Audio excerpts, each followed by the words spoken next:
가운데서 주님께서 마지막 우리 제자들에게 말씀하신 이 강화, 이 대강화 이야기를 듣습니다. 특별히 어제는 우리 포도나무의 비유를 통해서 주님께서 말씀하시는 하나님, 주님께서 말씀하신 예수님 자신, 그리고 주님께서 말씀하신 주님을 따르는 제자가 어떤 사람들인지를 우리가 함께 나누었습니다. 오늘은 그 이후에 대한 말씀이고요. 하나님께서 보내신, 하나님께서 부르신, 하나님께서 세우신 제자들이 이 세상 가운데 어떠한 모습으로 살고 또 어떠한 모습으로 또한 여러 예수를 믿음으로 생기는 일들을 당하게 되는지 이런 일들을 당부하는 것을 우리가 보게 됩니다.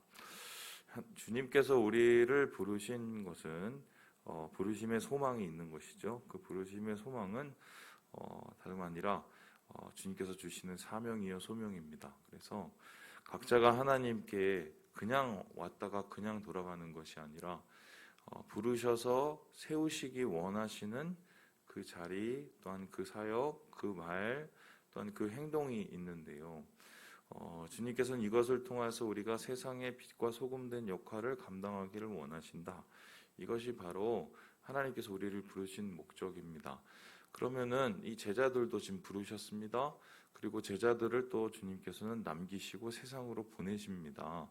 그럼 그 제자들이 이제 예수님께서 승천하시고 난 후에 세상에 가서 작은 예수로서 예수님을 증거하고 예수님의 남기신 사역을 이루어야 되는데, 그러면 이들이 그 실제적으로 예수님의 일, 주님께서 맡기신 부르심의 소망을 이루기 위해서 할 수 있었던 그 사역의 모습은 어떤 것이었을까? 말씀을 읽어보면 세 가지를 얘기하고 있죠.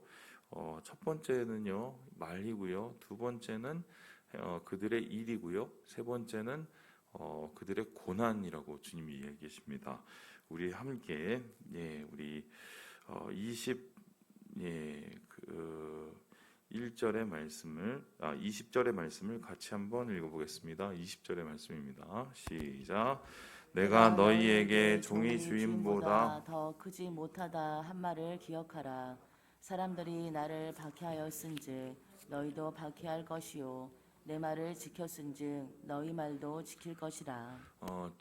제자들은 증인입니다. 증인이라는 것은 보고 들은 바를 자기가 느끼고 배운 바를 그대로 이야기하는 사람들이죠.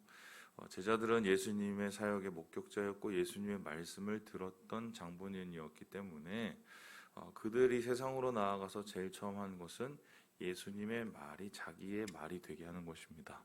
그래서 예수님께서 어떤 말씀을 하셨는지, 그리고 예수님을 통해서 자기가 무엇을 깨닫게 되었는지, 자기에게 어떤 변화가 일어나는지를 실제적으로 증언하는 그 말을 하는 사람이 바로 제자들이었습니다.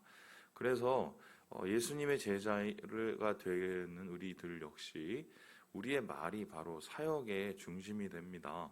어떻게 사람들에게 예수님을 알리고 어떻게 사람들에게 예수 그리스도의 주님이심을 우리가 얘기할 수 있겠습니까? 우리의 입술을 통해서 우리에게 주어진 하나님의 말을 통해서 이어집니다. 그래서 예수 믿는 사람에게 말은 굉장히 중요합니다. 오죽했으면은 이사야를 한번 생각을 해보세요. 이사야가 6장에 보면 하나님의 부르심을 받고 소명을 받는 기사가 나옵니다. 사람들은 전혀 예상하지도 못했던 이 보좌 앞에 서게 되고 주님의 계신 것을 보게 되죠. 주님 계신 걸 본 이 선지자는 많지가 않습니다. 그런데 그 선지자가 주님 앞에 섰었을 때에 제일 먼저 고민했던 게 뭡니까? 와, 하나님 너무 영광스러우시네요. 하나님 정말 제가 죄가 너무 많아요. 이런 얘기부터 하지 않았어요. 망하리로다. 왜 망해요? 내 입술이 부정하였다. 그러니까 자기의 입술이 과연 하나님의 입술이 될 수 있을까? 그동안 자기가 주인되었던 말, 자기가 주인되었던 자기의 입술을 통해 지었던 죄들이 너무 괴롭히고 너무 고통스러웠던 것이죠. 그랬을 때 주님께서는 그의 입술에 어떻게 해요? 제단 수풀을 대고 거룩해 하셨습니다. 그리고 그 거룩해 한 입술을 가지고 어떻게 해요? 나가서 누가 나를 위해서 저들에게 말하고 저들에게 증언을 할까 얘기했었을 때 이사야 자신이 그런 사람이 되라고 이야기를 하셨습니다. 오늘 우리도 마찬가지죠. 제자들을 증인으로 부르셨던 것처럼 오늘 우리도 주님께서는 우리 입술을 통해서 하나님의 아들이신 예수를 증거하는 자가 되기 원합니다. 그렇다면 우리의 입술 속에 정말 주님의 이름을 담고 주님의 이름을 전할 수 있는 그 입술이 준비되어 있을까? 나의 말과 나의 입술에 가장 크게 차지하는 것은 세상의 걱정, 근심, 염려, 욕심, 탐욕 이런 것이겠습니까? 아니면은 주님의 것을 바라보는 소망, 믿음, 사랑 또한 주님을 기뻐하고 주님을 전하는 복음이겠습니까? 예전에 목사님들 우리 전전세대 1세대 목사님들 말에 상당히 정말 힘쓰시기 위해서 그런 얘기까지 하셨죠. 아예 제가 이건 직접 들은 건데요. 주일 전에는 말씀을 잘 안 하셨대요. 그러니까 거룩하게 하기 위해서 설교 전에 입술을 거룩하게 해서 말을 많이 줄이셨다는 거예요. 그만큼 두려움과 경외감이 있었다는 건데 참 요즘은 너무 가벼워진 게 아닌가 뭐 이런 생각이 들어요. 저부터 시작해서. 근데 주님께서는 오늘 분명히 말씀하시는 것은 우리의 입술을 통해서 주님을 증언하고 주님을 나타내는 것이 얼마나 중요한지를 이야기하고 있습니다. 두 번째로 우리가 나타나는 하나님의 사역을 하는 것은 무엇입니까? 바로 행동을 뜻하는 것입니다. 예, 우리 함께 같이 한번 읽어보도록 하죠. 예, 우리 24절을 한번 같이 읽어보겠습니다. 24절입니다. 시작. 내가 아무도 못한 일을 그들 중에서 하지 아니하였더라면 그들에게 죄가 없으려니와 지금은 그들이 나와 내 아버지를 보았고 또 미워하였도다. 예수님께서 말씀만 하셨다면 그들을 따르는 무리들은 예수님을 믿기가 어려웠을 것입니다. 예수님을 믿고 따랐던 이유는 예수님의 삶의 모습, 예수님의 사역을 통해서 예수님의 일을 통해서 보게 되는 것입니다. 마찬가지로 예수를 전하고 예수를 따르는 우리 역시 우리의 삶의 모습, 일을 통해서 행동을 통해서 예수를 증거하고 나타내게 되지요. 쉽게 설명하면 우리의 삶의 모습 속에 작은 행동 하나가 예수가 있어야 됩니다. 예수님이 계신 곳이 바로 우리의 삶 전체가 되어야 되고 그것이 바로 하나님 나라이죠. 그런데 이 한국교회의 가장 큰 문제 중에 하나는 뭐냐면 삶과 신앙, 그렇죠? 그리고 일과 주님에 대한 믿음이 참 양분화되어 있죠. 이원화되어 있어요. 그래서 교회 와서의 모습과 세상에서의 모습 다르고 좀 이 괴리감이 느껴지는 것이 우리 가운데 있지 않습니까? 그런데 주님께서는 제자들에게 말한 대로 살고 믿은 대로 살라고 얘기하시고 그리고 그것이 바로 능력이라고 이야기를 하십니다. 우리의 삶 속에 정말 예수의 모습, 우리의 삶 속에 주님을 사랑하는 모습, 예수님을 따르는 모습이 정말 있는가? 사실 이 선교지에 가면은 이 무슬림 지역에는 대놓고 선교를 할 수가 없어요. 바로 그러면 잡혀가니까요. 그런데 생각을 해보세요. 예수님을 전하지도 못하고 심지어는 뭐 예수 믿는다는 소리조차 못하는 그 무슬림 지역에서도 어떻게 사람들이 전도돼서 옵니다. 어떻게 전도돼서 올까요? 하나님께서 이끌어 주시기도 하지만 이 사람을 딱 보면 예수 믿는 사람인지 나중에 알아요. 그의 삶을 옆에서 다 지켜보고 있기 때문이죠. 신기하게 제가 터키에 갔을 때도 이게 진짜 거짓말이 아니고요. 그 터키 안에서 뭐 소수지만 그리스도인들이 있거든요. 그런데 신기하게 길거리를 지나가다가 눈빛만 보고 걸어가는 것만 봐도 그리스도인인지 티가 나는 거 아세요? 안 믿겨지시죠? 진짜요, 진짜. 그래서 제가 맨 처음에 그 선교사님이 그렇게 얘기를 해갖고 안 믿었거든요. 근데 이제 어느 지역에 가서 그 교회를 방문하기 직전에 선교사님 저한테 그러세요. 여기 교인이 누군지 한번 길거리에서 이렇게 확인해 보라는 거예요. 그래서 제가 목사님 제가 그걸 어떻게 알아요? 잘 보면 보인대. 얼굴이 다르더만요. 예. 진짜 얼굴이 터키는 좀 이렇게 좀 짜증을 잘 내요 사람들인데 얼굴에 웃음기가 있어요. 미소가 있어요. 미소가 신기하더만요. 진짜 제가 그때 너무 신기했어요. 그래서 우리 세상 속에서 지금도 뭐 짜증이 다반사인 일상인 이 세상 속에서 예수 믿는 사람의 모습에 그러한 우리의 삶의 모습 또 주님의 사역의 모습이 있을까 다시 한번 정말 고민하게 되죠. 주님께서 빛과 소금이 되라는 것은 다르기 때문이에요. 비추기 때문이고 맛을 내기 때문이죠. 우리의 삶을 통해서 주님께 맡겨진 그 삶 속에서의 우리의 행위를 통해서 주님께서는 열매 맺기 원하신다. 그래서 주님께서는 말과 일을 통해서 제자의 이 담당해야 될 이 부르심, 이 소명을 감당하게 하신다. 이렇게 얘기하고 있습니다. 마지막으로 오늘 주님께서 얘기하시는 우리의 소명을 감당하는 방법이 있는데요. 그것은 무엇이냐면요.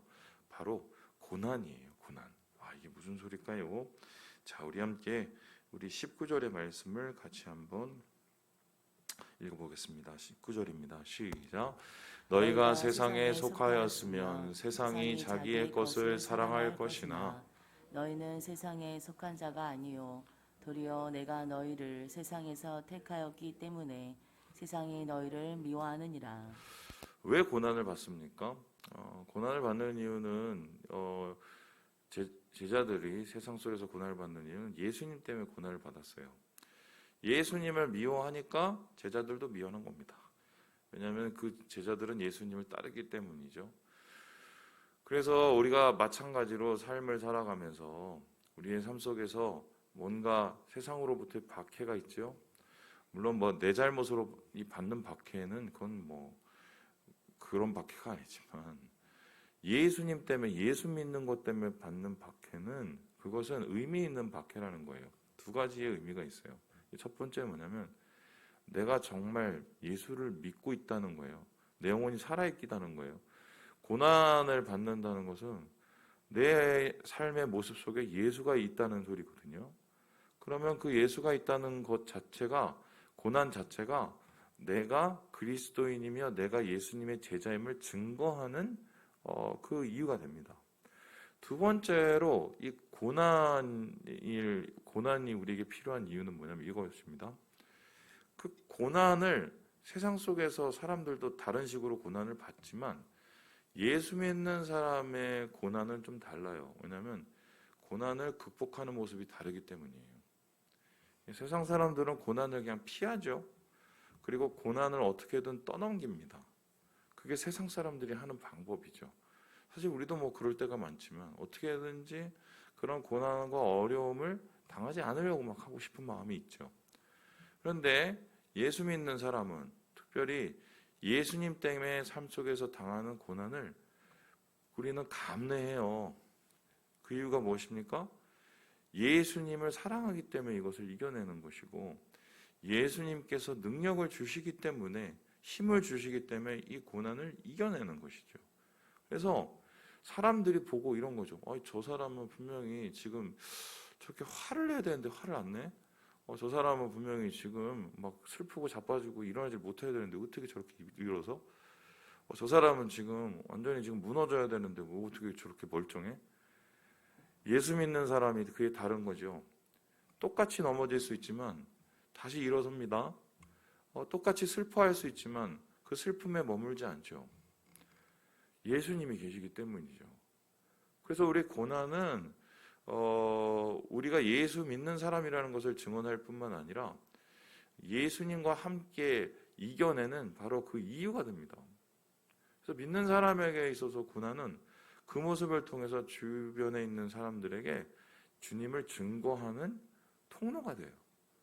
저 이상하네. 어떻게 저러냐. 그러면서 이 사람들을 오는 거죠. 그래서 이 모든 것이 가능한 것은 바로 이것 때문인데요. 우리 함께 26절의 말씀을 같이 한번 읽어보도록 하죠. 26절 읽고 마무리 보겠습니다. 시작. 내가 아버지께로부터 너희에게 보낼 보혜사 곧 아버지께로부터 나오시는 진리의 성령이 오실 때에 그가 나를 증언하실 것이요. 성령님께서 그 고난 가운데 우리에게 이길 힘을 주시죠. 이 고난이 우리에게 왜 필요한지를 설명해 주십니다. 만일에 생각을 해봅시다. 이 초대교회 교인들이 막 로마에서 박해를 받고 로마에서 정말 여러 가지로 핍박을 받았을 때, 야, 내가 뭐 잘못한 것도 없는데 왜 내가 이 죄를 덮어쓰고 내가 이렇게 고난을 받아야 돼? 이러면서 같이 대항하고 같이 싸우고 같이 칼을 들고 같이 창을 들어서 한번 부딪혀서 그냥 뒤집었다고 보겠습니다. 한번 생각을 해봅시다. 예수를 믿을까요, 그들이? 예? 그들이 예수를 믿고 이 그리스도를 믿는 이 신앙이 로마를 뒤집어 놓은 이유는요, 그 핍박과 박해를 악을 악으로 갚지 않고 악을 선으로 이겼기 때문이에요. 그래서 뭔가 다른, 세상과 다른 뭔가를 봤기 때문에 그들이 신앙을 받아들이게 된 거거든요. 우리 한국의 교회의 초대 교인들도 마찬가지죠.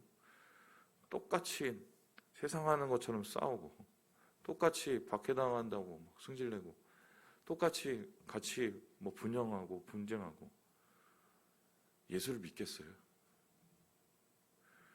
주님께서는 이 고난이 참 우리를 힘들게 하는 것을 알지만 고난을 통해서 주님을 증거하는 이유가 되고 하나님을 나타내는 통로가 된다는 것을 우리에게 분명히 말하고 있습니다. 그리고 더 중요한 것은 이 고난을 지나면 이건 동굴이 아니라 터널이죠. 언젠가는 그 끝이 오고 그 끝에 주의 영광과 축복의 빛이 빛나게 돼 있다는 거예요. 사랑하는 여러분, 우리는 부르심을 받은 자들입니다. 부르심에는 분명한 목적이 있습니다. 우리 증인된 삶, 우리의 말과 일과 우리가 당하는 이 고난을 이겨내므로 주님께 영광을 돌리며 오늘 주님과 함께 축복의 빛 가운데로 나아가시는 우리 사랑하는 형제 자매들 되시길 주님의 이름으로 축원합니다.